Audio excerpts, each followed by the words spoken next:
BTS. আজকে আমি কথা বলবো বিটিএস দেরকে নিয়ে। দয়া করে ভিডিওটা দেখার সাথে সাথে ভিডিওটা একটা শেয়ার করবেন, তাহলে অনেকে ভিডিওটা দেখতে পারবে। যাই হোক, আপনি কি বিটিএস ফ্যান?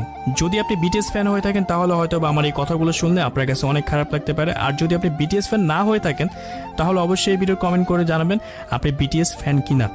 যাই হোক, বিটিএস হচ্ছে মূলত সাউথ কোরিয়ার একটা শিল্পী গোষ্ঠীর নাম। তারা মূলত কয়েকজন শিল্পী মিলে একটা ব্যান্ড তৈরি করছে, যে ব্যান্ডের নাম তারা দিয়েছে বিটিএস। আর বিটিএস এর জনপ্রিয়তা এত পরিমাণ ছড়াইছে যা বলার বাহিরে। বাংলাদেশে তাদের জনপ্রিয়তা অনেক বেশি। আপনি কি জানেন বাংলাদেশে তাদের যে জনপ্রিয়তা আছে, তাদের যে ফ্যান ফলোয়ার আছে, সেই ফ্যান ফলোয়ারের ভিতরে 80% হচ্ছে মেয়ে। ভাবা যায়। আর 20% হচ্ছে ছেলে। আমি জানি না কোন ছেলেরা তাদের ফ্যান।